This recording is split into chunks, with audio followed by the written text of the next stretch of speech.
Well, tonight is indeed a celebration. There's been a lot of time and energy, hard work over the years to make this evening possible. We're celebrating this year our Year of the Mill. And as you know, we have a wonderful mill exhibit that's opening, and the publication of our mill book. What a tome that is. And there's a lot of other activities related to mills in the county that I'll speak on in a few minutes. But one of the things that I wanted to do before we introduce Bill Snell from F&M Trust, so I'd like to acknowledge all the staff and volunteers that have put so much time and energy into this project.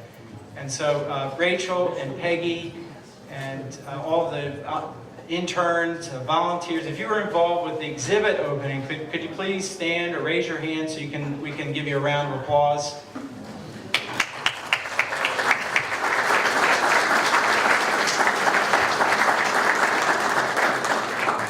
And I can't remember if I mentioned it. My name is Jason, and I'm the executive director here at the Historical Society.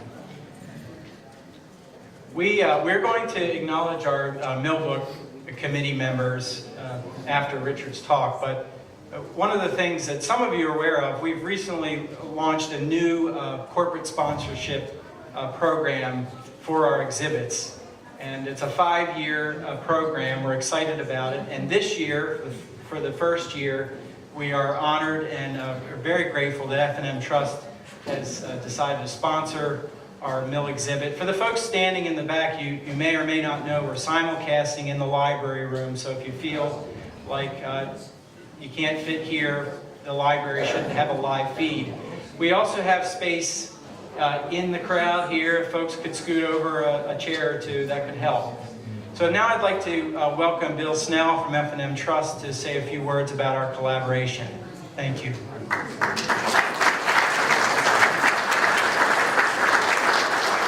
you, Jason. Good evening. The officers and directors of F&M Trust are very proud to sponsor the Mills of Cumberland County exhibit. As a community bank, we recognize the importance of enhancing the economic, social, and cultural vitality of the communities we serve. Accordingly, we've been a supporter of the Cumberland County Historical Society since opening our first office in Carlisle. As many of you may know, our first level of support was contributing the shelling of Carlisle painting by noted Civil War artist Ron Lesser to the Historical Society, and I'm pleased to see that's hanging back by the photo gallery. If you haven't seen it, please walk by. And over the years, we've continued to support the Historical Society through the EITC tax credit program, as well as events like this. That's the end of my commercial message. Enjoy the reception.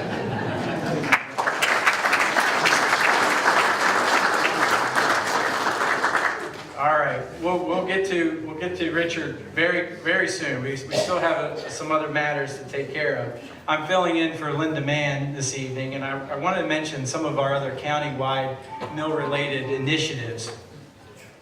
Of course, you're familiar with our mill tours. We have 5 tours scheduled, and you can sign up for those tours tonight if you'd like. And this year, we're partnering with Mechanicsburg Museums Association, and we'll be offering our mill tours, countywide mill tours, launching from the museums there in Mechanicsburg. So if you live in the Mechanicsburg area and it's more convenient for you to jump on our new bus to take the tour, feel free to contact the Historical Society. I think the price point for our mill tours is now at $85, so keep that in mind. And we're grateful to the Mechanicsburg Museum Association and to the foundation there for making that possible. We're also, for members, mark your calendars, on June 1st, we'll be launching that tour from Mechanicsburg, and there will be a discount for members if you purchase the book and you would like to go on that tour. Also, another thing for members to keep in mind, June 13th at noon at Willow Mill Park in Mechanicsburg, there'll be a picnic, mill themed, so that should be a fun event.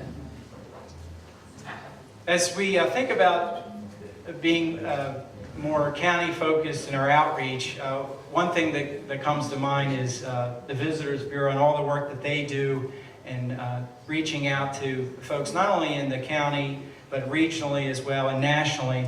And we're grateful to CVVB for sponsoring tonight's reception, food, also to South Mountain Partnership. And I've invited Shereen Farr from CVVB to come up, offer a few words about some of their activities and how we are also collaborating and partnering. Thanks.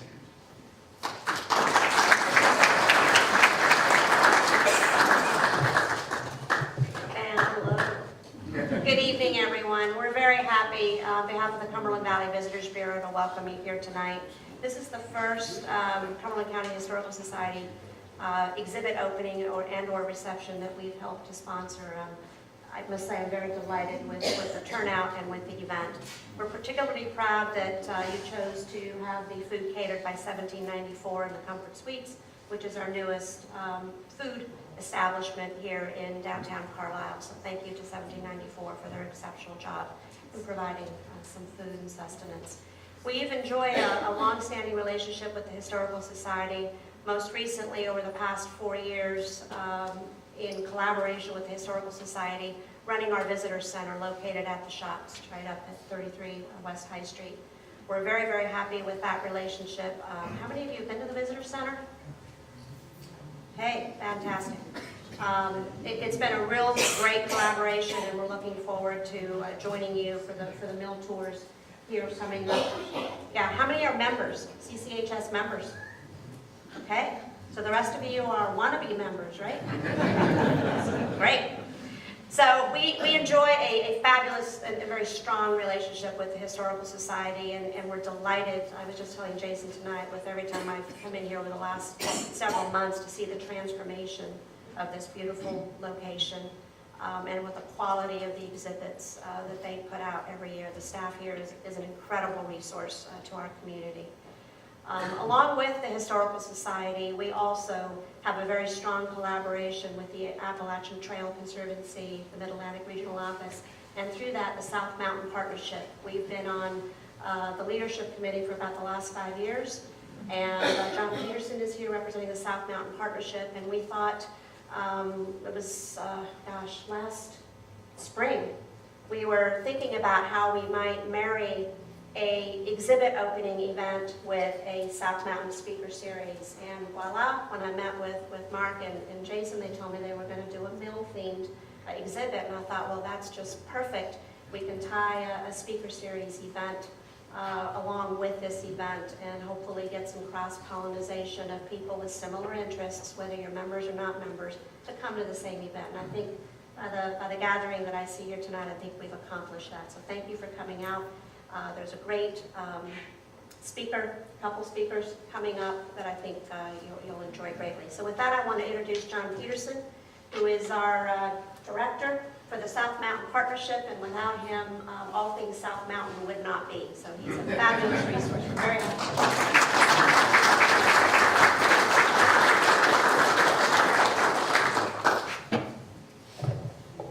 Thank you very much, Shereen.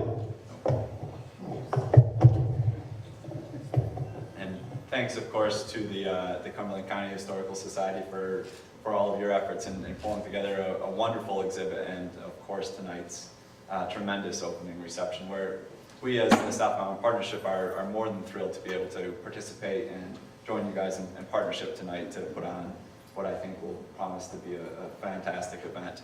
I just wanted to take a minute to provide a brief overview of the South Mountain Partnership. The partnership is a regional landscape scale project focused on building and sustaining a positive, sustainable future for the South Mountain landscape here in South Central Pennsylvania. The South Mountain landscape is a 4-county region here. It's portions of Cumberland County, Franklin County, Adams County, and northern portions of York County as well. And when we talk about the South Mountain landscape, what makes that landscape unique or special to us, and what makes it such a wonderful place to call home, is the unique manner in which a whole range of resources and elements converge in a relatively small area. of geography and combine into this vibrant landscape. You have unparalleled natural resources, the ridgeline and the forests of Michaud and the high quality streams and waterways, which we'll hear a little bit more about later this evening. You have tremendous cultural and historical resources too, and many of you here tonight, I'm sure, know more about that than I do. You have the Civil War, sort of the contested landscape of the Civil War with Gettysburg, and of course from Native American times on up through the iron industry and into more recent times. You have a tremendous human legacy on this landscape. You also have, with the Cumberland Valley and the South Mountain Fruit Belt in Adams County, you have some of the best agricultural soils and resources here in this landscape.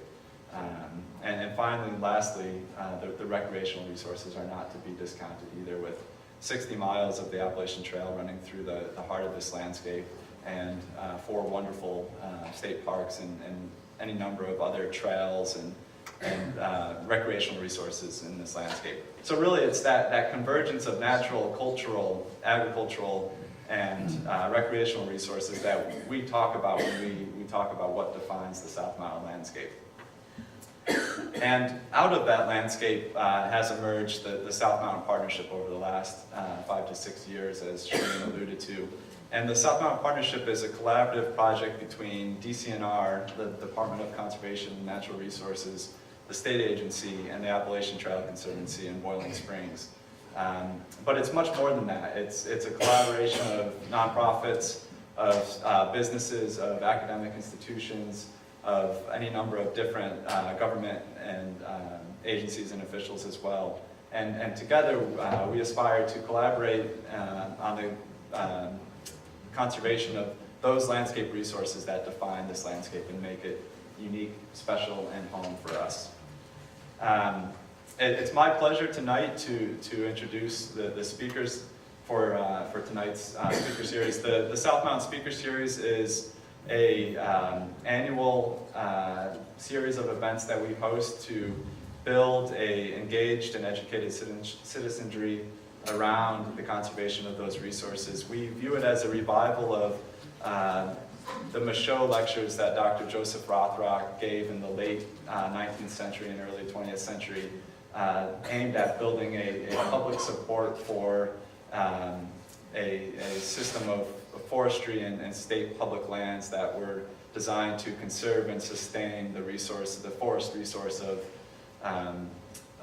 the state of Pennsylvania. And we too hope that in today's era that we can build public support for the conservation and value of all of those resources that we hold dear to us.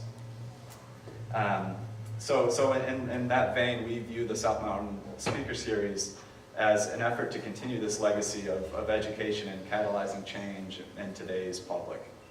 I too would like to echo some of Jason's remarks. The thanks, of course, to the Cumberland County Historical Society and its wonderful staff in pulling together both the exhibit and tonight's event, and of course thanks to Shereen and her colleagues and partners at the Cumberland Valley Visitors Bureau. With that, I would like to introduce tonight's lecture. We're pulling together 2 different talks tonight to, again, sort of highlight that unique manner in which resources converge in this landscape. We have first a talk by Richard Tritt that will focus on the cultural historical aspect of the mills of Cumberland County and speak to the exhibit and book as well. And then we'll follow that with a talk from a professor from Franklin and Marshall that will delve into sort of the natural aspects and the legacy on the natural world that the historical mills of this part of the world have had. So I think I'm thrilled and very excited to introduce tonight's speakers. First, we'll hear from Richard Tritt. Since 1990, Richard has served as the photography curator for the Cumberland County Historical Society. In 1995, he co-edited At a Place Called Boiling Springs, a comprehensive history of the village of Boiling Springs. Other published works includes Tritt Family History Volume 1, Here Lies the Body, the story of Meeting House Springs Cemetery, and the South Middleton Township photo album, compiled for the 200th anniversary of the township. And he now has recently helped complete water-powered mills of Cumberland County, Pennsylvania, which I believe many of you probably have in your hands tonight. He and his wife Nancy reside in Boiling Springs, which is pictured. The iconic mill of Boiling Springs is pictured there. So without further ado, please join me in welcoming Richard Tritt.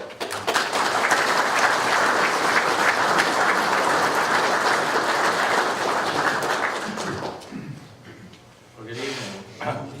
I am partial to Boiling Springs, so I have to start this program with a picture of our mill. And this is a picture by Jim Bradley. For many years, people ask why the Historical Society never published a book about the mills of Cumberland County. We have books about a lot of other subjects. Mills were an extremely important part of our county's history, but relatively little was written about them.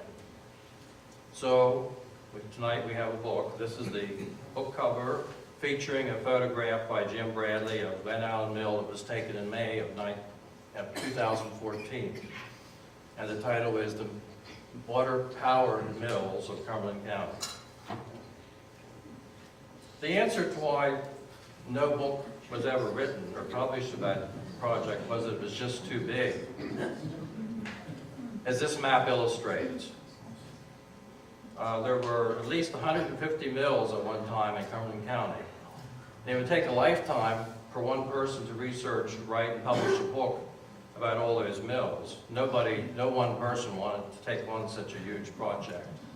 This map was created by Rachel Zuck, and it shows 114 mills that we know the locations of.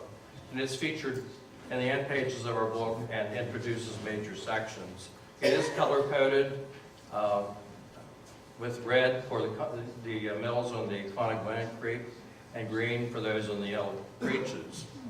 The dots indicate where a mill once stood. The diamonds indicate that there is still a building of some sort standing there, in some form of a mill.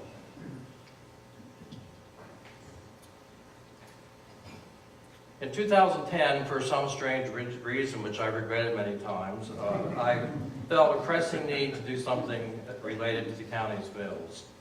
So I started to ask some other people if they would be interested in working on a mill project with a book as the eventual goal.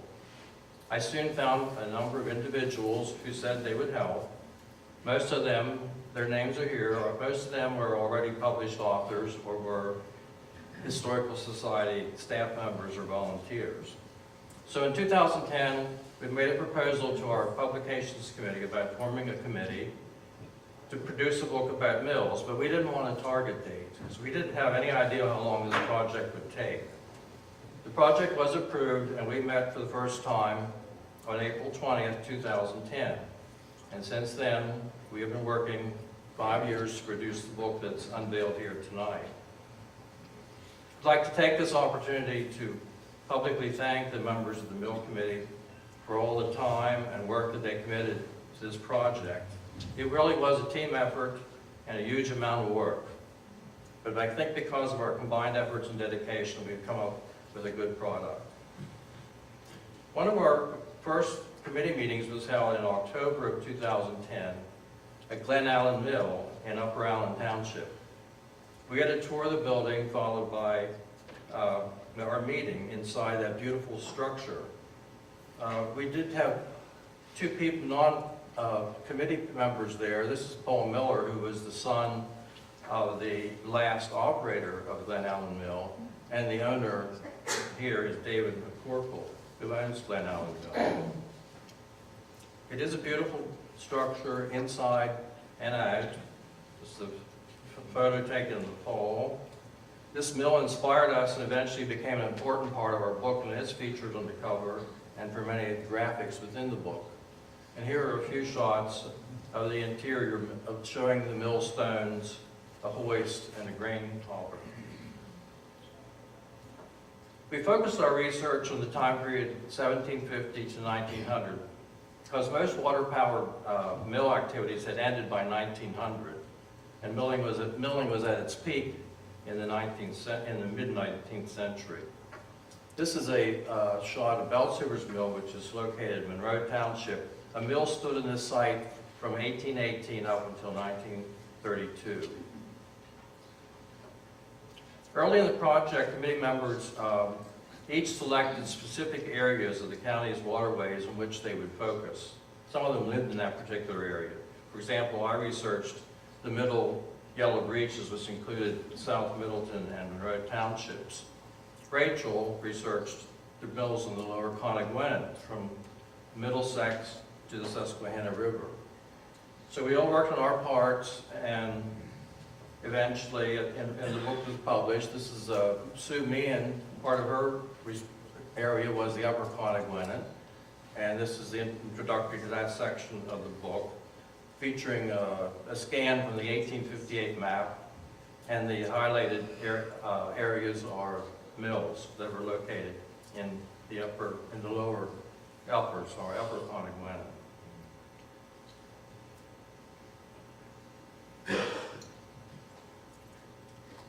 As a committee, we established editorial guidelines to maintain consistency in our articles. Everything in this book is documented and endnoted. We used a wide variety of sources. In addition to the basic ones, there were some that we focused on especially for this project. One of the most important sources was the county tax records. And back when we started this project, the record books, county record books, were still housed here at the Society.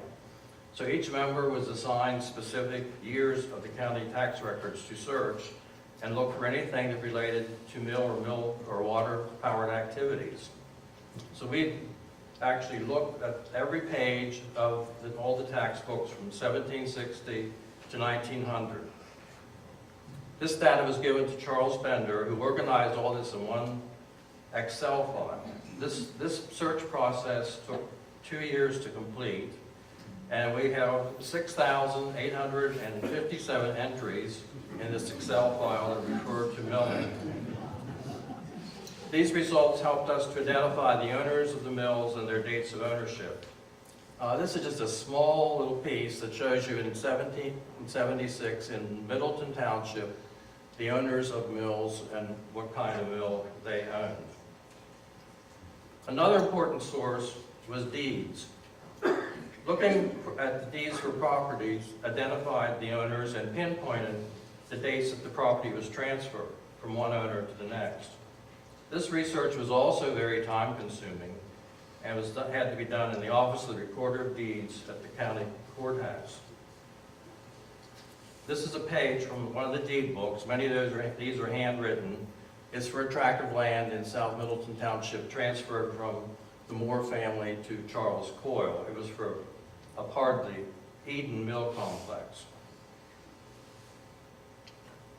The information from the tax records and the deeds was used at the beginning of each mill article to make a list of the mill owners and the dates of their ownership. That's this section.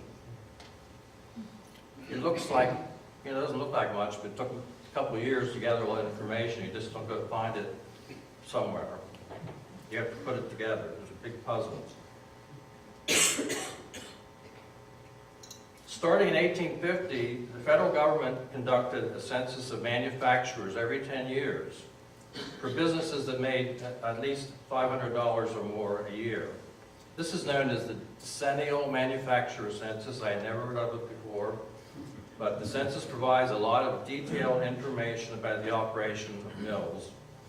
We searched the census for the years 1850, 60, 70, and 1880, and they were on microfilm at the State Library. This chart shows Craighead Mill, William Craighead operated a flour mill. He had $20,000 invested in it. It was water-powered, 30 horsepower, 2 employees who worked 12 months a year for $700 together. And then these are the products they actually processed, the value of how many in the value. This is 25,000 bushels of wheat in a year to produce 5,000 barrels of flour. this value. So you'll see a lot of references to these censuses in the book. We also looked at many road papers. Since many mills were gone before photography, we often looked in these illustrations for perhaps some, like we see there, a drawing of a mill that was done in 1852 for the Holtz Mill in East Pennsford Township. The lower illustration is of the Craighead area, showing the Yellow Breeches Creek, the dam creating the race that went to the mill, operated by Thomas Craighead. This was the Craighead Mansion House. There are many interesting things on these. One of my favorites has been this one of Boiling Springs that shows the dam that was created about a half-mile upstream from where Boiling Springs is today, a hand-dug race to power Michael Egge's grist mill. And because the power off the lake was already being used for the forge at the Carlisle Ironworks. After the Civil War, Pennsylvania established a program to reimburse citizens whose property was destroyed, damaged, or taken during the Confederate invasion of 1863. In these records, we found 14 mills in Cumberland County who applied for reimbursement. This is from an application from Kerry All, who was the man who owned the Boiling Springs Mill. He submitted his application for, and also he had to have someone else say that it was true, and so he had David Whitcomb, his miller, also write the statement you see above there. We're talking about the Confederates took 250 bushels of wheat, 600 bushels of corn, and 30 barrels of flour. And David Whitcomb says that on about the 27th of June, the rebels took possession of the mill, compelling me to run it. The said grain and flour was taken by the rebels at the time mentioned. So that's something we didn't know about Boiling Springs history. The Boulder and Baker brand marks inventory is a county record that dates from 1835 to 1867. And it was a register. You had to register your trademark. Millers had to register trademarks for their products so that they could be identified. So this was the William and Brooks, and this was his trademark, kiln-dried corn mill, number 196. You often see that number 196, that's production mills was measured in barrels, and a barrel of flour weighed 196 pounds. So that's where that number comes from. Yeah. Yes? Was that recorded in the courthouse? It's a county record, yeah. It's in their archives.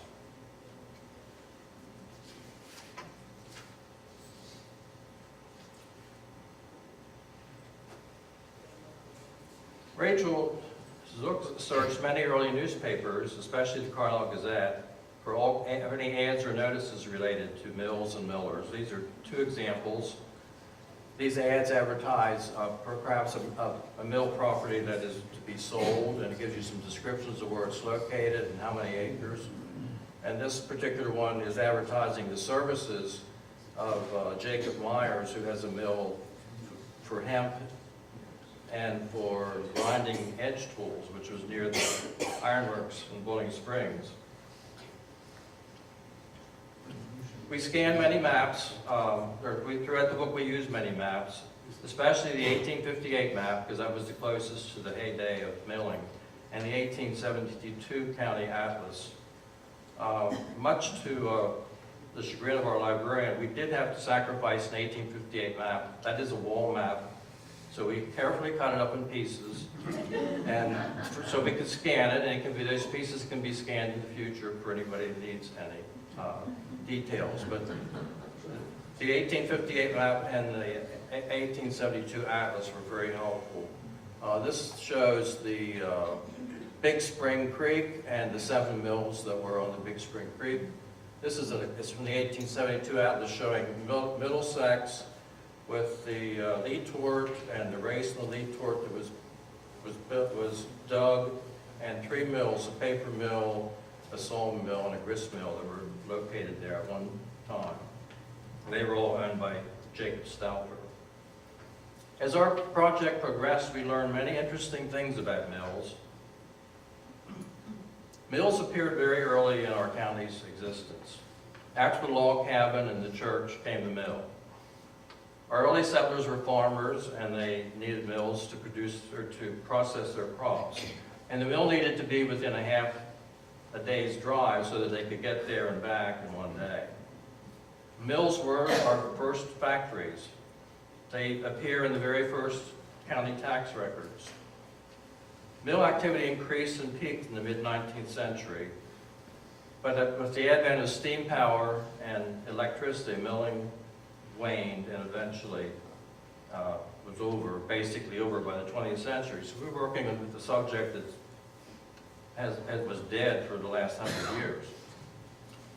The mill shown here is the Irvin's Mill on the Dig Spring Creek, one of the early mills. It was built in 1785. We soon realized how important waterways were to our early settlers as a source of power. Imagine living in a place where you had to make everything for yourself to survive. So water was a nearby source of power that could be harnessed to do and make many different things. A great deal of labor and animal manual and animal labor went into building the many dams and mill races to power the mills. This is a dam that was located at Rantsville. This is the lower end of the Willing Springs Lake, and this is the hand-dug race at Middlesex. And this was the race for the Blaines Mill in North Middleton Township. All this construction of dams and moving of earth by men and beasts changed the landscape and waterways dramatically. And the evidence still remains in our current landscapes. This is the 1858 map of South Middleton Township. In green or blue, you see the streams, the Mountain Creek and Yellow Breeches. I've highlighted all the mill races in red. There were 7 mills, and the total length of those together would probably be over 5 miles of hand-dug mill races. 6 of those still are active. They still are flowing with water. So they have changed our landscape dramatically, and we still have many traces of them. The person in charge of mill design and construction was the millwright. And mill construction was a skill that was brought, some immigrants brought that skill with them from Europe. Many of the builders in America used the mill designs of Oliver Evans, who was a young American engineer and inventor, and he devised mechanisms to simplify the operation of a grist mill. His plan was so efficient, this was something that surprised me, that a mill could be operated by only 1 or 2 men. When you see that in their censuses, they only had 1 or 2 employees. Before the invention of all these different processes, you would have needed 8 men to do everything that was done. There's a lot of, this illustration is basically, but the interesting thing is the water wheel powers all these different processes within the mill. And there are arrows here which show, the grain arriving, being taken up, come down to where it's ground, and then back up again, and eventually where it's packaged.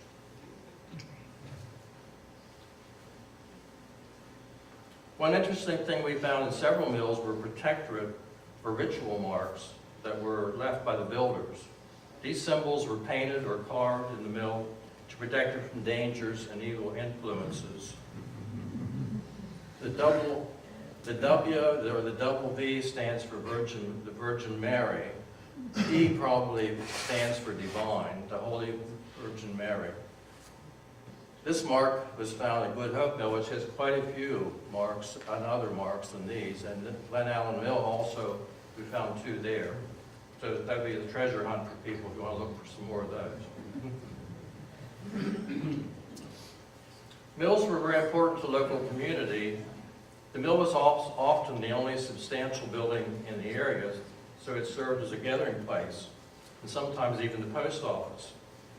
This is the sign which is in our exhibit, without the bee's nest, but this is for a store and a post office, a great post office that was located in Gintersville around 1900. Since mills were so important, many early roads were built to reach them, and bridges were built near them. Mills were the early landmarks, and their names are still used for many roads in the county. Here we see the Bergner's covered bridge next to Bergner's Mill on Bergner's Mill Road. Since a mill was the center of activity, some villages and towns grew up around mills, such as Milltown originally, which is now known as Huntsdale. It has a number of mills, but you can see one of the mills here right in the center of what is now the fish hatchery. We usually associate mills with the grinding of flour, like this grist mill at Barnett's in Dickerson Township, but we soon learned that mills did much more than grind grain. There were many kinds of mills that produced a variety of products. Some of the more common ones were fulling mills that cleaned, shrunk, and felted cloth and made woolen goods and other fabrics, such as Horner's Mill in South Middleton Township. There were many independent water-powered sawmills and others associated with mill complexes. This sawmill was located at Oyster's Mill in East Pennsboro Township. We had a number of paper mills that made paper basically from rags, rag pulp. This is the paper mill that was located in Middlesex. There were so many paper mills in Mount Holly Springs that its original name of that settlement was Paper Town. Here we see Grissinger's oil mill in North Middleton Township. Oil mills process flax and other seeds to extract their oil, such as linseed oil that would be used in paint or varnishes. Other mills that I don't have pictures of would be mills that processed hemp for rope, clover for clover seed, crushed bark and sumac for tanning, plaster mills that ground limestone to make lime and mortar, powder mills that made gunpowder, and boring mills that made gun barrels. And we included in our book iron furnaces because the furnaces and forges use water power as a part of their iron making process. Here we see the remains of the iron furnace of Willing Springs and a little illustration that shows how a water wheel powered a bellows for the blast in a iron furnace. After the first generation of mills, mill complexes became larger, and many were owned by investors who were not the operators. They rented out their mills to others. The economic importance of mills expanded, and products were produced that were sold beyond the local market, and some even exported their products to other countries. So this is an ad for John Burkholder offering his pulling mill for rent on the Yellow Breeches, and here's a Peter Egge at the Carlisle Iron Works offering the merchant mill for rent. Mills were a risky business, a risky venture affected by the weather and economy. Mills were also financially unstable. They changed ownership often, went into bankruptcy, and were even sheriffed, as we see in this sheriff sale for the mills in Middlesex in 1817. We have a tendency to romanticize mills, but they were sometimes a dangerous place. They were very prone to fires, both accidental and arson. We have record in our book of 36 fires, mill fires. There were also accidents in the mills and drownings in the races and dams. This is the fire at Bergner's Mill in 1960, and the ruins of Craighead Mill in 44, Spangler's Mill in Monroe Township in 32, and the damaged Lisburn Mill in 1940. In our book, we have individual articles for 121 mills. We estimate that there were at least 150. Only 21 physically remain in some form, and only 3 of those are still used as mills, such as Ginter's Mill in Lower Mifflin Township, and the 2 paper mills in Hawley, the upper and lower mill. The parts of the original buildings are still in the current paper mills that operate on those sites. This is the upper mill. You can still see traces of that if you go by there, and the lower mill. But what can you do with an old mill today? They are very expensive to restore, maintain, or adapt to some new usage. We did lose a major mill just in 2005, the Briggs Bryson Mill on the Conagwinet in Hampton Township. 3 mills are stabilized and well maintained. Glen Allen on the Yellow Breeches, the iconic Laughlin's Mill in the Big Spring, and Mr. Foshek's Heishman's Mill on the Conagwinet. 6 mills were converted into homes or apartments. Breckbill's Mill in South Middleton is a private residence. Gibbler's Mill in Monroe Township is a private residence. I think it's for sale. And Hertzler's Mill in Grantham is a residence. Henderson's Mill on the grounds of the War College has apartments, as well as the mill at Bowling Springs. 2 mills are located in township parks, stabilized but awaiting additional attention. They are Barnett's Mill in Stewart Park, Dickinson Township, and Willow Mill in Willow Mill Park in Silver Spring Township. 1 mill, the Grist Mill, Pine Grove, has been converted to a museum for the Appalachian Trail. Another mill is a project currently in progress. It is the Surprise of Cumberland, Good Hope Mill in Hampton Township. So we hope Todd Milano will surprise us again with his mill. 3 mills have been adapted to other uses. This is Eckert's Mill in North Newton Township. It's the home of the Big Spring Fish and Game Association. 2 other mills that I don't have pictures of are Oyster's Mill, you may have been there for a play, and Lisburn Mill, which houses an electrical contracting business. 2 mills are standing vacant and currently are not being used for anything. Their future is uncertain. They are Bosler's Mill, which is on the Lee Torque at Bonnybrook, and Hank's Mill on the Yellow Breeches in Dickinson Township. The Mill Committee hopes that this new book will spark an interest in this important part of our history and lead to an increased appreciation of the few mills that remain in the county. We hope you will read our book, learn a lot about milling history, and will participate in our Year of the Mill events and activities. We'll be glad to take you with us down by the old mill stream. Thank you.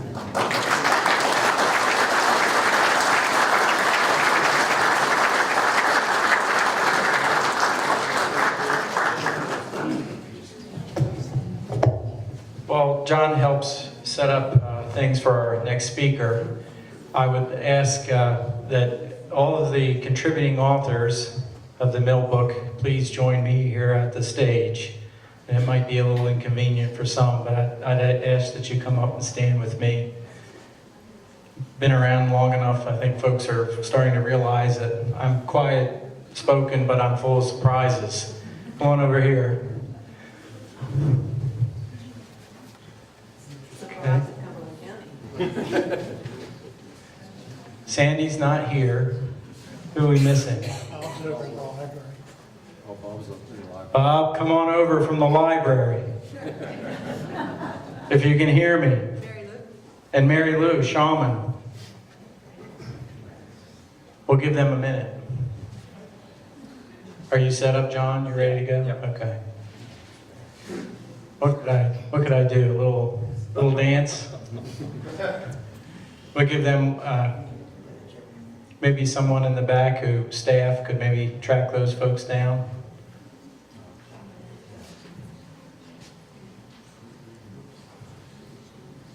Up. Come on up. And I think Mary Lou's on her way. So before I mention volume 2 and spring that on everyone here,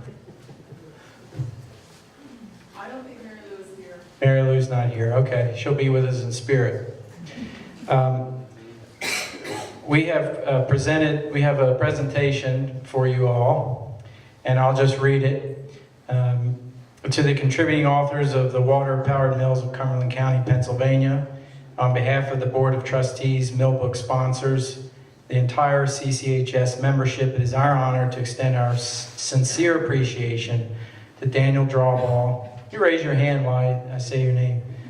Robert Rowland, Sandy Mader, Mary Lou Shawman, Susan Meehan, Robert Schwartz, Rachel Zook, David Smith, and Richard Tritt, contributing authors of the project, for their tireless efforts over the past 5 years to make this dream a reality. The publication of the mill book contributes significantly to the county's rich historical narrative and demonstrates without a doubt CH's ability to produce scholarly content worthy of regional and national recognition. We are honored to affix our signatures below and present this testimony along with a small gift, which I'm standing right in front of, as a humble token of gratitude to each committee member for accomplishing this sterling achievement. And we have signed this letter, all of the Board of Trustees, staff, and volunteers here at the Society. And I ask you to come up and take one for yourself. Thank you.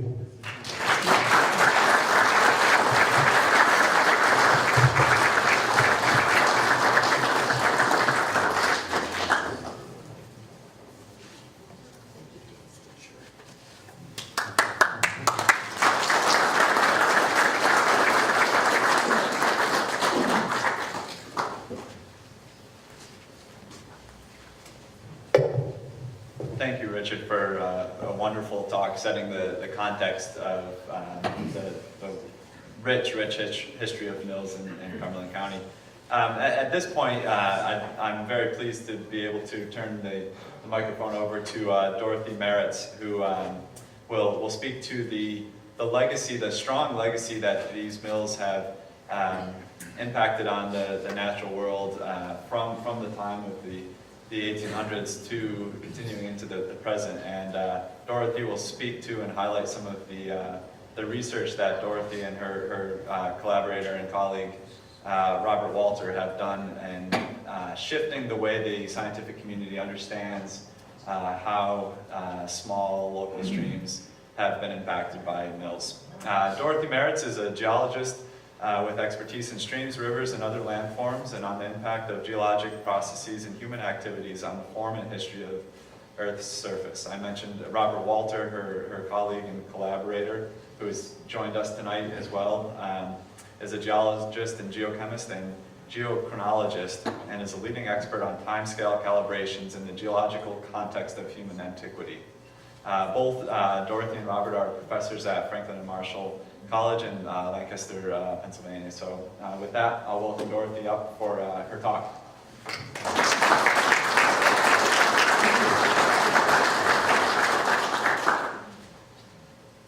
Greetings. Can you hear me well in the back? Good. It's such a pleasure to be here, and I would like to also give Bob a chance to wave at you. And we thought rather than both of us trying to talk in a short time, an evening gala event, that I'll just give a talk that we often will give together. We are married, by the way, and we got married while doing this project. Bob's specialty is dating things. He dated Lucy, the famous hominid in Africa, and I took him to see a stream that some students of mine were working on in Lancaster County about 12 years ago, and I was asking for his advice about how to date the sediments we saw along that stream. Unbeknownst to us at the time, it was from an old mill dam. These were the sediments behind the dam in the pond. We didn't know that. And we weren't dating at the time, but he gave advice on dating and, and began to date these black soils at the base of a stack of sediment. And I'll show an example of that later on.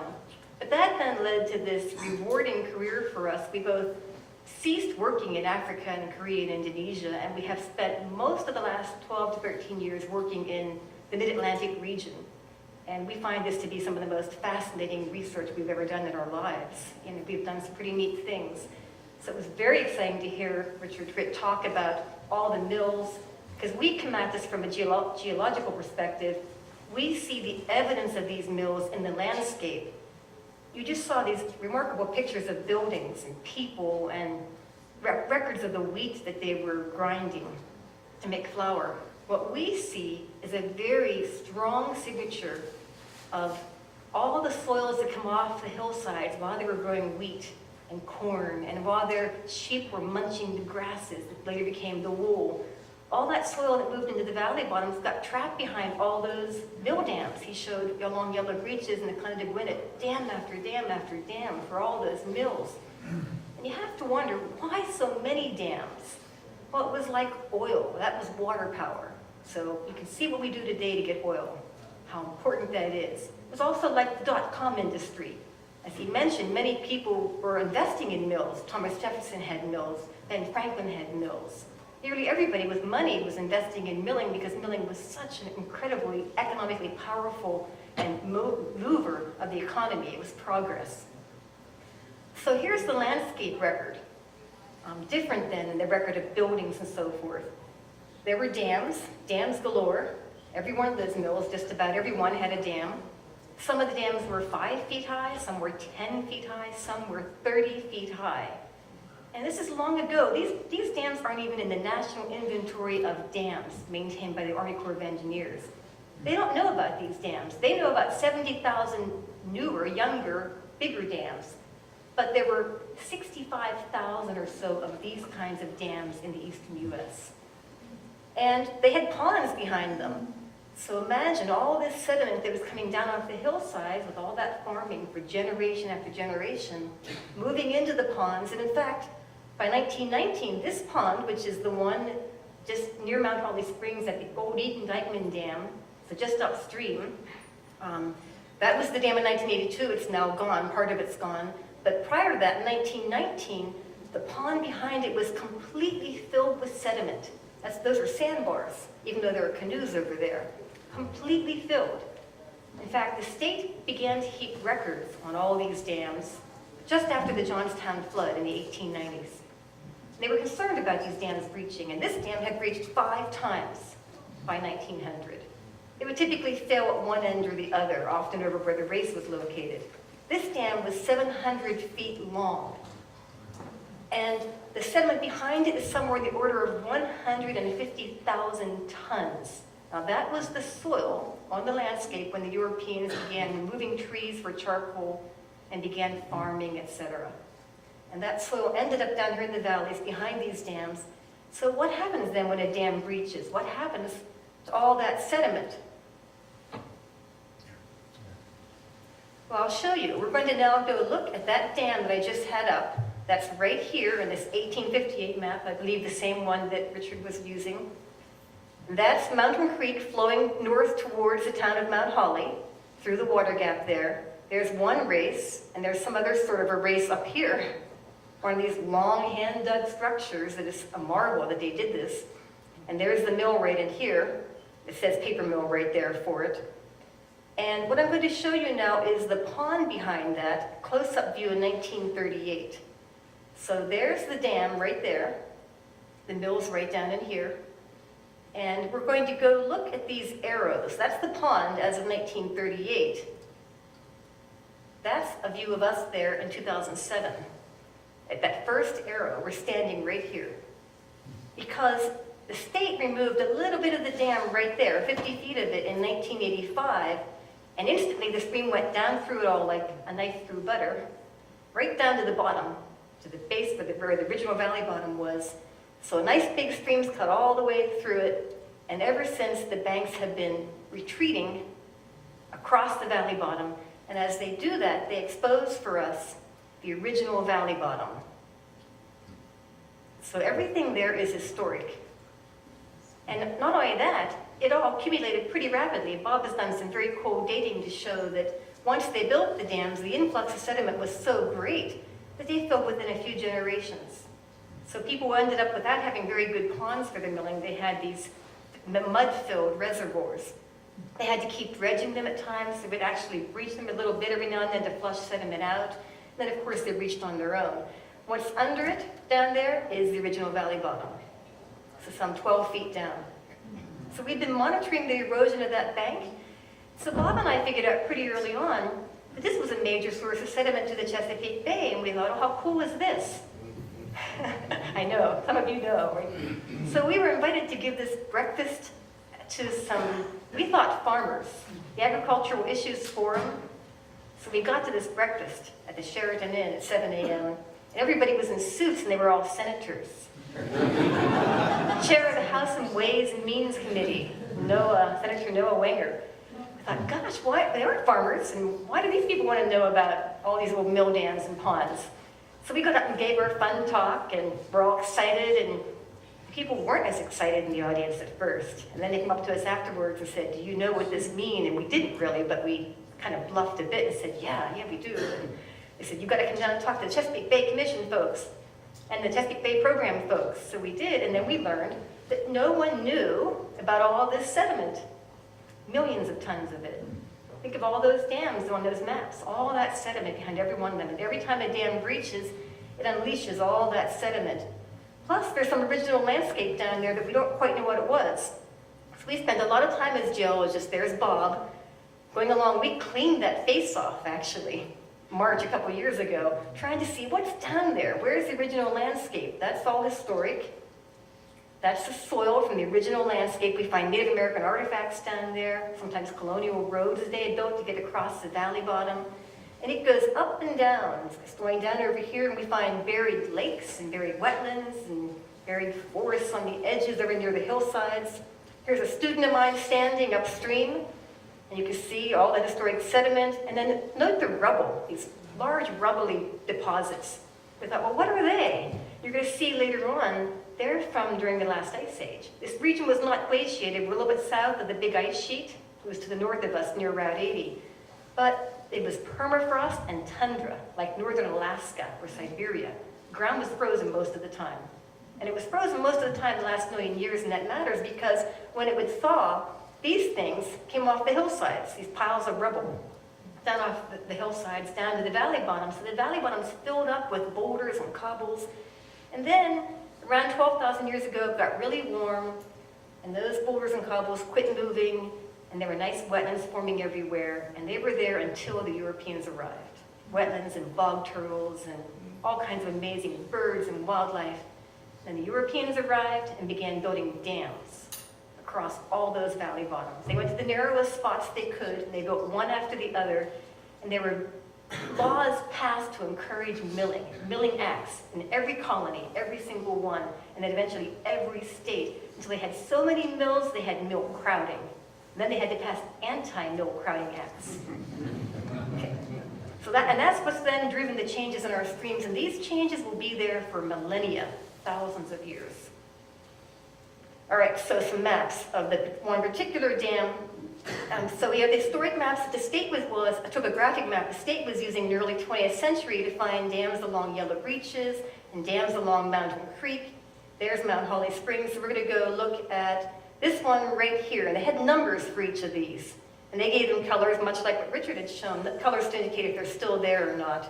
So some of these dams have breached. And there's the one at Laurel Forge up here, still there today. There's still a pond there. They dredged that a few years ago, so you can get a sense of what a reservoir filling with sediment is like if you go up there and check it out. We made a big GIS database. We've done this for many counties now. It's all available at our website. You can always go to the F&M website and look for my name, Dorothy, like Wizard of Oz, and you'll find this.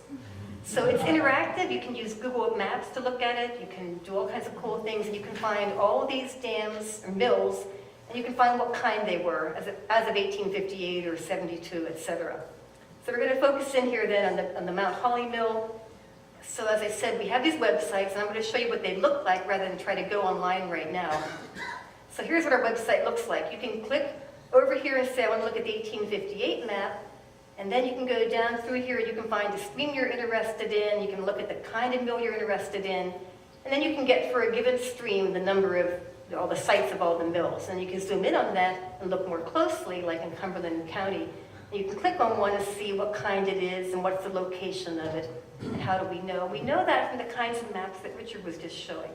So in parallel with this amazing team here at the Historical Society, Bob and I and our students and research associates have been doing a similar thing, unbeknownst, but our goal was to figure out where are we going to go to find all that sediment. And I have to tell you that we meet resistance often. When we give our lectures, people will say, no, there weren't that many mills. We'd love an audience like you most of the time. Instead, we find this, no, it couldn't have been that many, no way, because there are only 6 mill buildings left. But there were plenty of mills. And then people say, well, it couldn't have impacted all the streams. And we said, well, look how many there were in Lancaster County, every red triangle, a mill dam, Chester County, York County, etc. And what was really important is we went into Maryland and did it as well. And we found out streams that scientists had studied for 50 or 60 years and they thought were natural were old mill races and old mill ponds. And they had published papers titled things such as On the Origin of Streams and The Origin of Floodplains. And these people were in the National Academy of Science. So first we're telling the federal government that a lot of the sediment in the bay is from old mill ponds, not farmers. And now we're telling these amazingly prominent scientists, and those streams you studied, they're old mill races. So it's been somewhat of a controversial project. But then we thought, Bob had the idea, let's go look at the census data. Again, the census that I didn't know existed either. There's every year, 1860, 70, 80, etc., a census on milling, and these are amazing records. And so what we've done is, using GIS, we located the center of every county that existed at that time. I forget the number of counties that existed back then, but the dot size tells you the density of mills. The bigger the dot, the more mills per 100 square kilometers. And you can see then that we had between 23 and 61 mills per 100 square kilometers in this region. And we are south of this blue line. That's the margin of the big ice sheet that came down. It looked like the Antarctic ice sheet came from the north to the south. But we were in that cold permafrost region. And that matters then because it was a pretty easy area to dam and alter with milling. Thomas Jefferson said, no neighborhood in any part of the U.S. without a water grist mill. All right, the 65,000 water power mills. So what happens when a dam breaches? We're going to go through that. We call it base level fall. The water level drops down to the new level of the breach. There is incision right through all that sediment and a nick point, a little step that propagates up through the valley, leaving terraces on each side and eroding stream banks, and as a result, a lot of suspended sediment. And then it gets into old rubble that's from the last ice age, and it starts to move it.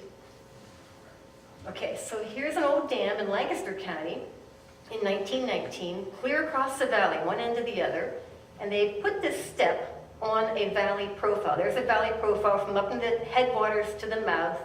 They put this step here, this little bench, and then that filled in with sediment. And then after it, we call it the Pompeii effect because it was nearly instantaneously burying the landscape. And not just the original part where there was flowing water, but the whole valley bottom.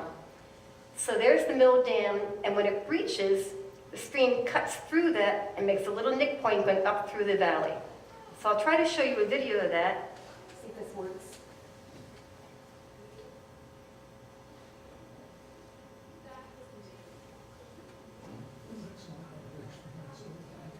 There we go. So that's a dam in someone's flume in a laboratory. The dam was here, they breached it, and up goes the nick point. It's eroding through. So you can see the narrow part here, that's where the nick point is. Down below it, the banks are now high and eroding. There's no bank erosion up here. And all this sediment was behind the dam.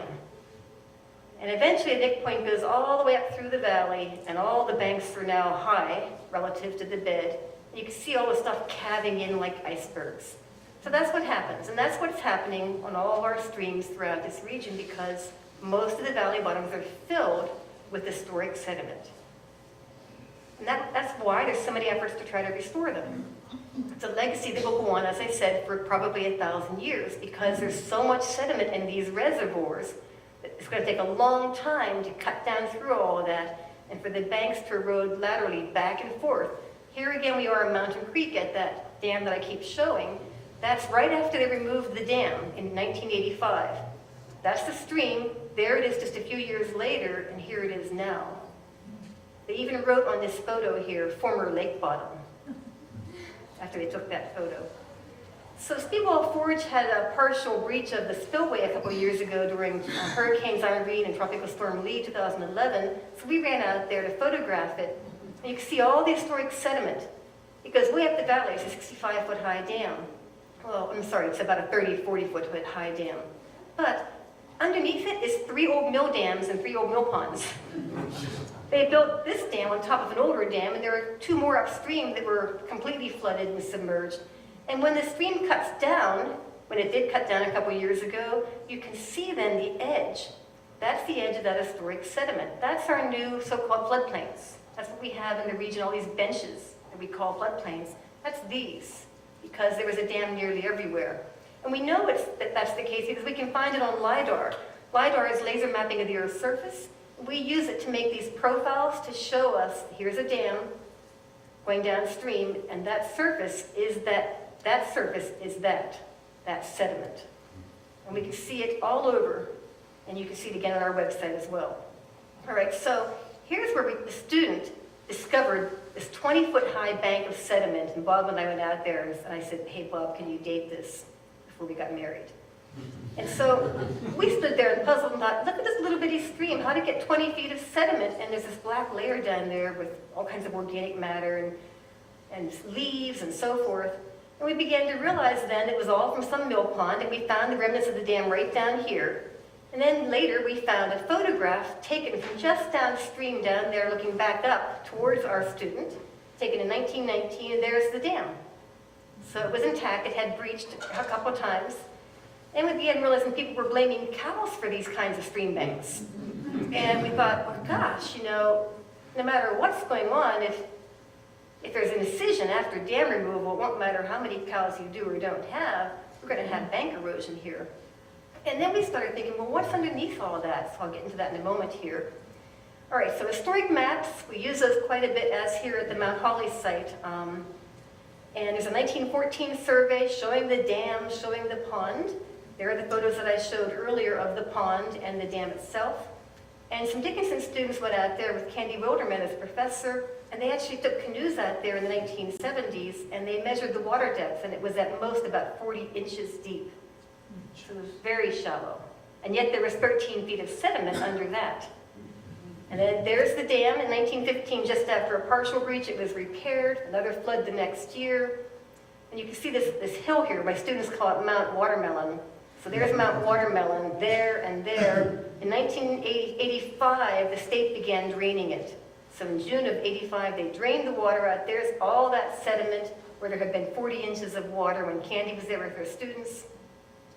And then here we go in 2009, there's now some trees there and grasses, and the channel is over there, the big, deeply incised channel. So the photo I showed earlier, the channel getting bigger and bigger and bigger, always just getting bigger and bigger and retreating across the valley bottom, but it has 700 feet of reservoir width to go. So there we are below the dam, looking at the dam. You can see that there's an amazing stone wall here, if any of you have been here before to see that, looking upstream. And you can see here it breached along the valley wall. All right, another view of it looking out over the former mill pond. That entire thing is the former mill pond. That's looking over towards the little stone houses and that highway over there, Mount Holly Springs to the left. And what we see then down beneath the historic sediment is usually a layer of leaves. These are all leaves. We think it's because they were clearing the forest nearby and building the dam, cutting some trees down. They used a lot of timber for the dams as well as stone. And leaves were washing into the pond that first season, and they just piled up in the bottom of the pond. So Bob and I have done a lot of work with Penn State folks looking at those leaves to figure out what the first forests were like when the settlers arrived. And there's that Ice Age rubble down there. All right. We find axed logs. We find all kinds of planks, leather boots, etc. We've talked with archaeologists who said that it's starting to make sense to them why they didn't see as many artifacts as they expected in valley bottoms, because it turns out they're all deep under all this sediment. not up in the sediment. That's all very recent sediment. So one of the things that led to so much sediment in these ponds is that the dams upstream kept breaching over and over. They would breach and flush sediment down, and then they would repair that one. This is up at Laurel Forge. It breached many times. And it would flush sediment down. They even wrote about it in their records. We've read that here at the Historical Society. And it would then fill up fairly rapidly into downstream ponds, and then they would breach and do the same. So big pulses of sediment moving down the valleys. Plus there was mining, iron mining at Pine Forge, but iron mining throughout the whole region, throughout the Mid-Atlantic region. Iron mines were fairly common.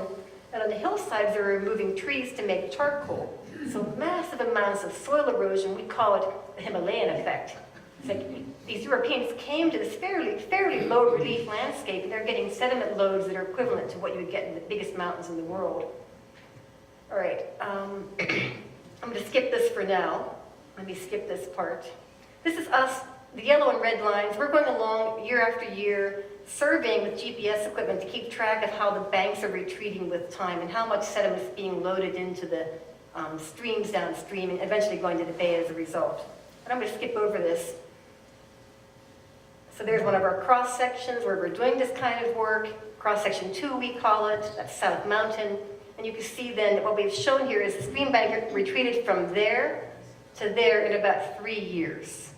And we figure how many tons of sediment then is going downstream. So what was the natural stream? I'd like to close with this. Well, this is what South Mountain probably looked like. Probably looked like the Yukon during most of the last 2 million years. That's why I showed this very cold temperature up here. In fact, we know how cold it was. -3 to -8 degrees Celsius was the annual temperature, mean annual. That's incredibly cold. So cold the ground will crack. During the coldest times of winter, you would hear it cracking like a rifle.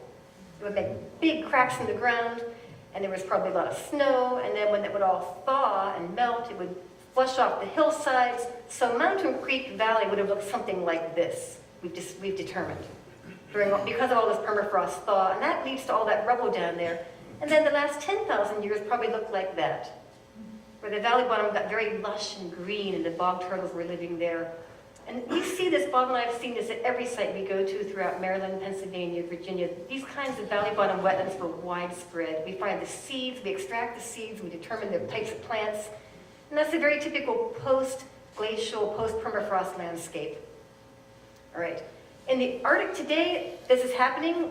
Land is thawing and going into the streams and blocking them and blocking fish migration.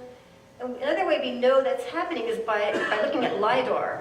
So I'm going to show you a Google Earth image of a mountain in Pennsylvania. This is actually, I think it's Tussey Mountain maybe. And now watch what happens when I show you a LIDAR image. So that all I've done is take away the vegetation and I've processed the laser data. And you see these kind of gooey looking things like lobes and tongues. That's this stuff moving down off the mountain. It's there today. And that little thing is a little volcano from ice volcano. It's still there. They're still in the valley, but the whole valley bottom today is a wetland. This has not been dammed, by the way, this valley bottom. So there are a couple little places that have not been dammed. So these hillsides with all that gooey stuff, that's what they would look like today in Kazakhstan or Kyrgyzstan, where there's all this permafrost thaw. And that happened on South Mountain. That's the stuff that made it into the valley bottoms. There's South Mountain. There's that stuff coming off the hillside. This is a LIDAR image. Over here it is. You see that big tongue of stuff? People live over there on these lobes and tongues and don't even realize it probably. And there are trees on them. But I've taken all the trees away with this LIDAR. Big landslides, massive, gigantic landslides, and big fans of rubble. And yet, lots of scientists are running around saying these are all natural streams, these deeply incised channels. That mill dam is right here, that 700-foot long mill dam right there. It's a totally altered landscape. Let me skip this. It's not coming up well in the light. All right, so what did it look like then? Oh, our website. We have a website you can go to called Breaking the Ice. If you do a search on those words, you can see more about all this. It's an evolving website. What did it look like? We think the streams look like that, not like this. Lots of them, and the European archaeologists have concluded the same thing in Europe, because they have a long history of milling that is longer than ours, goes back to the Romans. And when we do find little patches of this stuff that weren't dammed, we pull out these plants and seeds, and in our black soils that are buried, we find the same plants from their seeds. This is 1 millimeter grid scale. Tussock sedges. Here's one place that was not dammed, it's in Chester County. That's how it looked. So that's how Mountain Creek probably looked, many parts of it. There we are pouring into it. We've gone all the way down through, and we know we have 20,000 years of record here, and that's the marsh for the last 10,000 years. So I want to end with that just by saying that after 10,000 years or so of wetlands forming on this formerly permafrost landscape, after 10,000 years of that black soil, rich black soil accumulating because of all these wetland plants, European settlers came and over a period of generations completely transformed our valley bottoms so that now some people think those are natural streams. Thank you.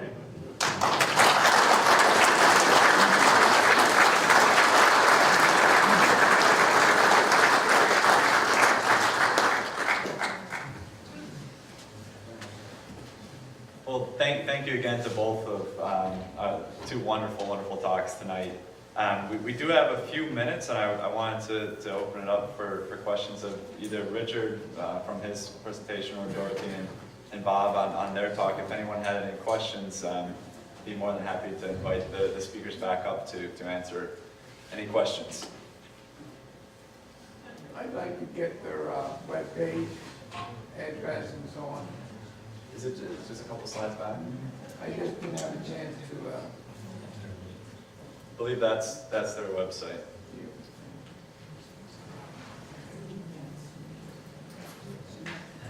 Any other questions? Yeah, sure. I'd like to know if Dorothy has any comments to make about the Conowingo Dam and what we're going to do with it. And the sediment behind it, aren't you dying to get into it?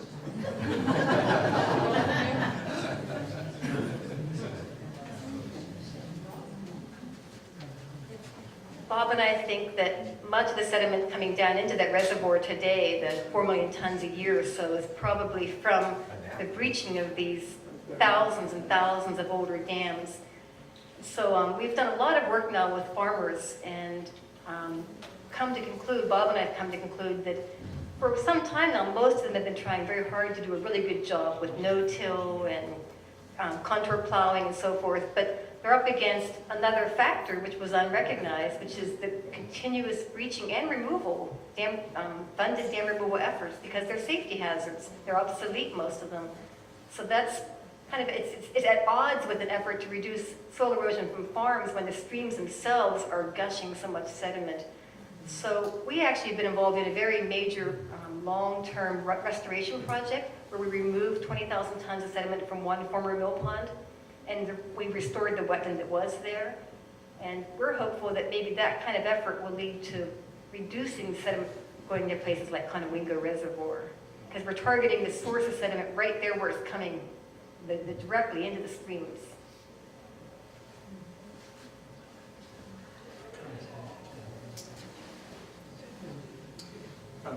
If there aren't any questions, I want to encourage everyone to visit the exhibits, and of course the speakers will be available for a little bit of time. But I think one of the things I'll say to conclude is that one of the things that John and I were talking about that we wanted to impress upon folks who visited tonight is that history is indeed relevant.